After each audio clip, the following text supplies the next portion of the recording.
Hello students, myself Rakesh Kumar and today in this video lecture I will teach you the last section of the poem Ode to the West Wind composed by P.B. Shelley. In the previous sections we have seen that Shelley established a connection between himself and the West Wind. He gives us his memories of his boyhood. As a boy, he was as swift, proud, and uncontrollable as the West Wind. But now he has been crushed by the misfortunes of his life. So he requests West Wind to give him her strength.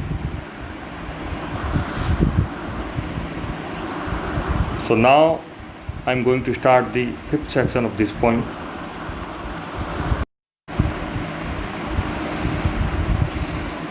In the first two tercets of this section, the poet writes, "Make me thy lyre, even as the forest is. What if my leaves are falling like it's over? The tumult of thy mighty harmonies will take from both a deep and autumnal tone. Sweet thou in sadness, be thou spirit, fierce my spirit. Be thou me, impetuous one.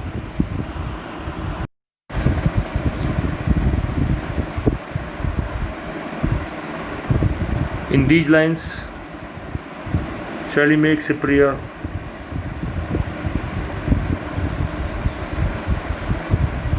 this time for poetic inspiration for the good of mankind. The poet asks the West Wind to treat him as a musical instrument on whose strings she can play as she plays on the forest. In other words, the poet wants to say that the wind should blow on him as it blows on the trees in a forest. It does not matter if he is in autumn of life.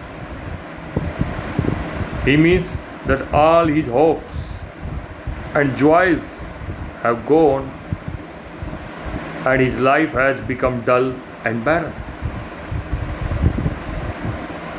Shelley says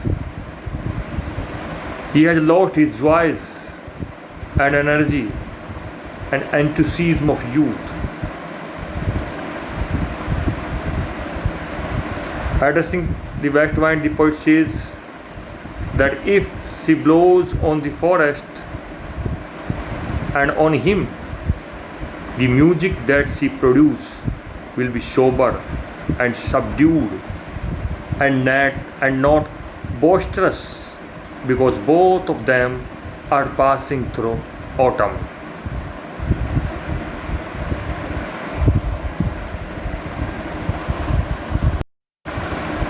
Thus the poet wishes to become identified with the fierce and swift of West Wind.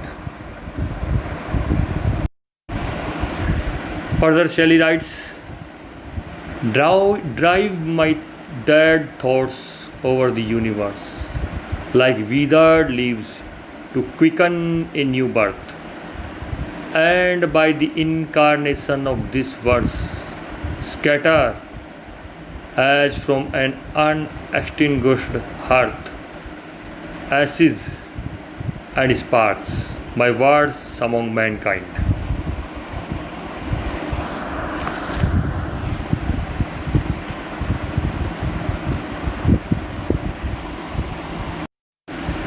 In these lines, poet appeals to her to spread his thoughts in the world so that they may herald the birth of a new era.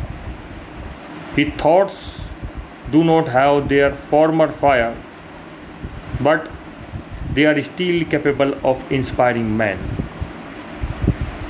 Just as ashes and sparks fly in all directions from a hearth where the fire has not yet completely gone out.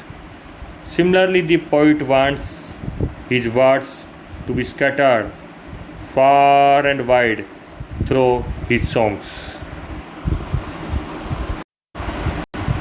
In the last three lines of this poem, the poet writes, "Be through my lips to unawakened earth, the trumpet of a prophecy. O wind, if winter comes, can spring be far behind?"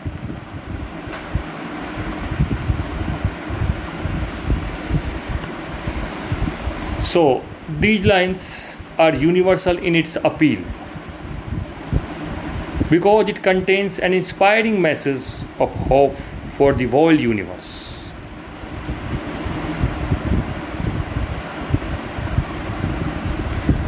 In these lines, the poet wishes the west wind to act as his mouthpiece for the utterance of his prophecy regarding the advent of a golden age on earth.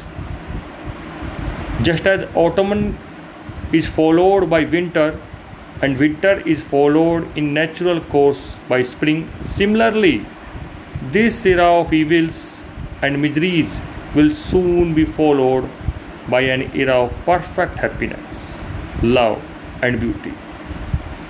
Society also undergoes such cyclical changes.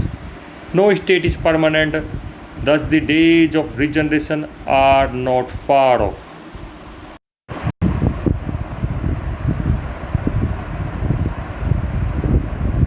Thus, in this poem, Shelley passionately believes in the rebirth of humanity. He holds that man is essentially good and all the weaknesses in the world is gauged by conventions established authority. Once humanity realizes this truth, it will shake itself free of the dead tyranny of conventions which bind its spirit. When this happens, humanity will emerge in all its nobility and glory.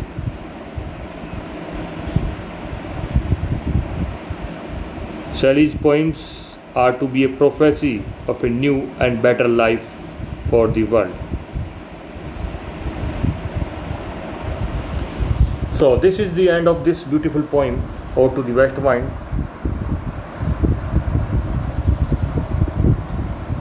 I hope you have enjoyed it. Thank you.